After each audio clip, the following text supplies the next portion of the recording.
What's up guys, my name is Ace, and welcome back to another gun guide. This is the series where I cover all of the stats of every one of the weapons in Infinite Warfare. Today we're going to be switching it up a little bit and covering all of the sniper rifles in Infinite Warfare. Keep in mind, I am going to have to do a little bit of a compromise here. Since we are kind of running out of time, COD World War II is launching in less than a month, and I do want to cover all of the weapons in this series. I realize it's a little bit late for this. I'm going to be grouping all of the sniper rifles together into one episode, and what this means is I'm not going to be covering variants. I hope you guys can understand this. If I was covering variants, there's no way I would complete this series, so it's kind of a compromise that needs to happen if I want to complete the series. Without further ado, let's get into it.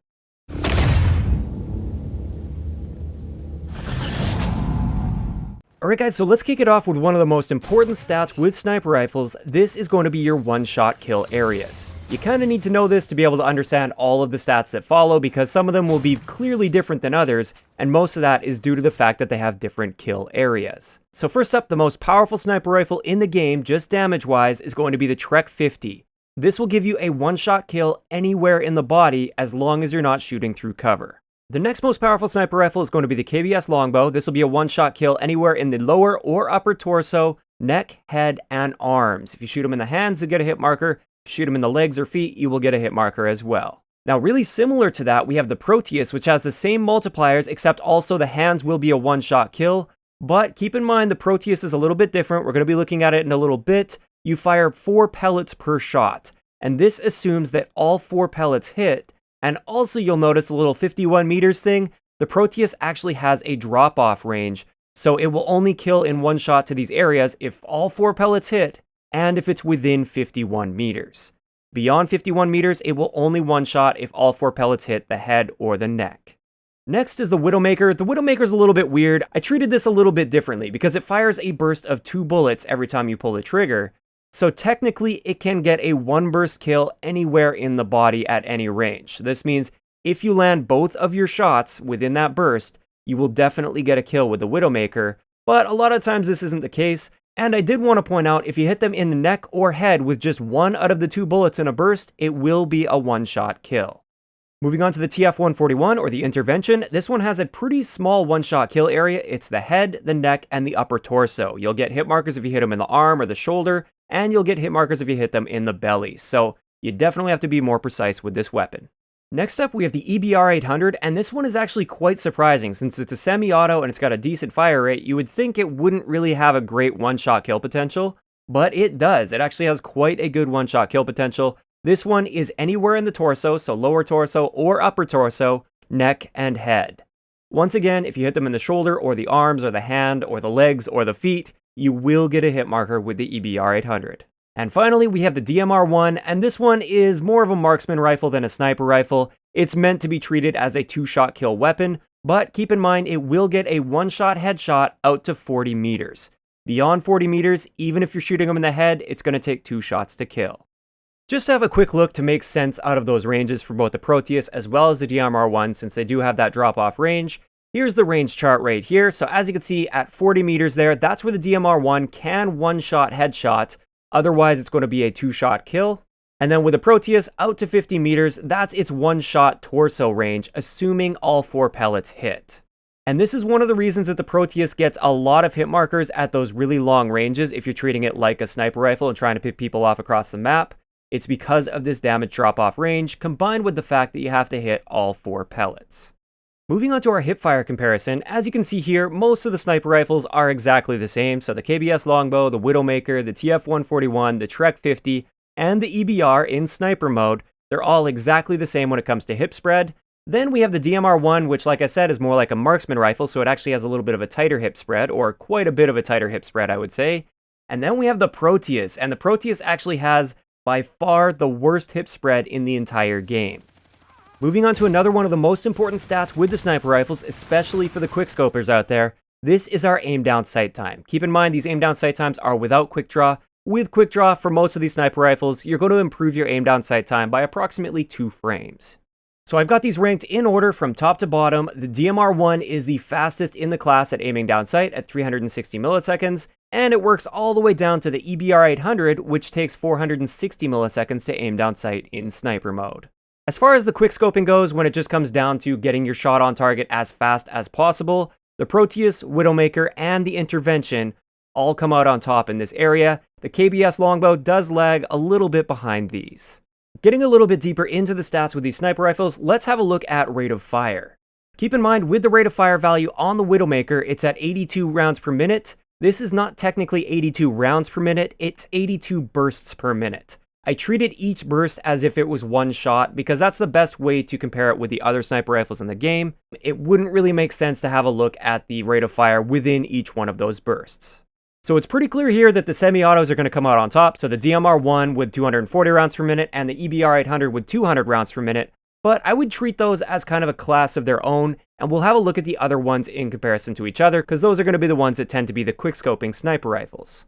The faster ones in this area are going to be the Widowmaker at 82 bursts per minute, and the TF-141 at 65 rounds per minute.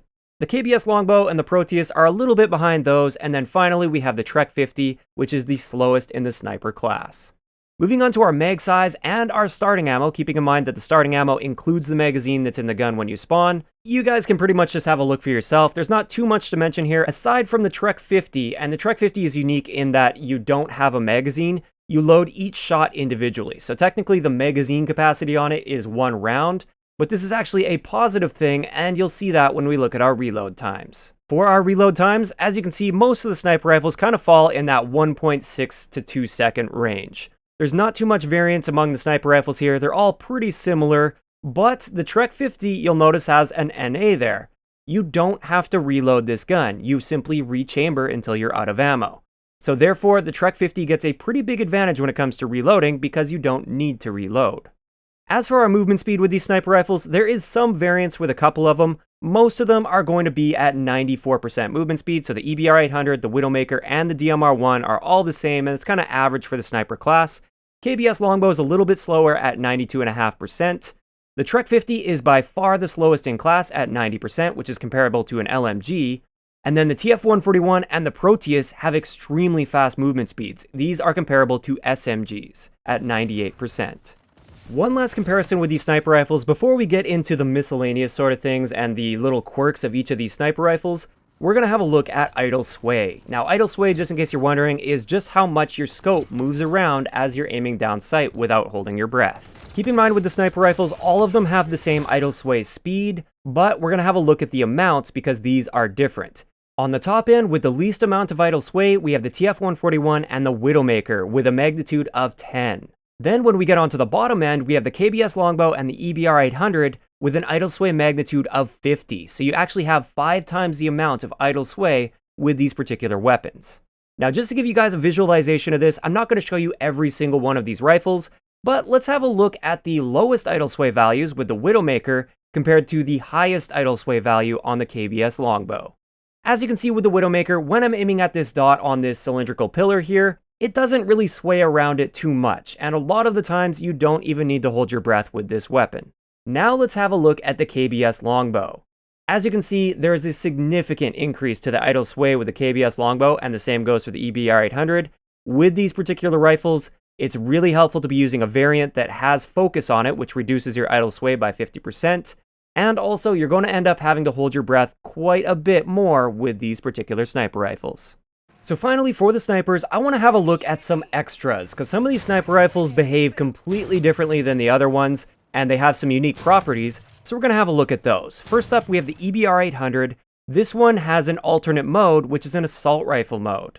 I'm not going to go into great detail with the AR mode of this weapon, but it is going to be a 4 to 5 shot kill, and it's got a rate of fire of 617 rounds per minute. So technically, it actually has a time to kill somewhat comparable to an NV4. But keep in mind, you can't aim down sight very quickly with the AR mode, and quick draw isn't going to be helping you very much either. So that's the huge downside to the AR mode. Plus, it has a half decent amount of recoil. It's not a ton of recoil, but as you can see here, it's not nearly as accurate as something like the NV4. So generally, the AR mode on the EBR-800, it's usable, but it doesn't really properly compete with a real assault rifle in this game. Moving on to the Proteus, like I was saying earlier, this one fires 4 pellets in sniper mode, so it's actually like a shotgun shell that converts to a sniper mode and has pretty tight spread on it. but keep in mind there is a little bit of spread with these 4 pellets even when you're aiming down sight. And then also it has an alternate mode just like with the EBR-800, but this time it's a shotgun in your alternate mode. And the easiest way to describe this, again, without getting into great detail about like every damage per pellet and all the ranges and everything, when I use this gun in shotgun mode, it reminds me almost exactly of the Banshee, so you can just use that for a comparison if you'd like. And finally, we have the Trek 50. With the Trek 50, you don't get any aim assist whatsoever. So all the other snipers, you get pretty decent aim assist in this game if you're on console. With the Trek 50 though, that's one of your trade-offs for the ability to kill in one shot anywhere in the body. You don't get aim assist. And also, another thing that a lot of people didn't notice, you don't recenter after you fire a shot. What this means is with most sniper rifles, when you fire your shot, just assume that you stay aiming down sight, you fire your shot, it kicks upwards, and then it returns back to center. The Trek 50 doesn't do that. It kicks up, and then it just stays up. So you have to manually recenter to get back on your target. And again, this is just another one of those trade-offs.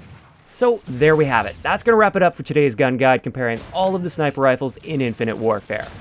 Personally, my favorite sniper rifle is actually the KBS longbow. It doesn't aim down sight the fastest, it's not the fastest mobility, it doesn't have the fastest rate of fire, but to me at least, it's the most consistent.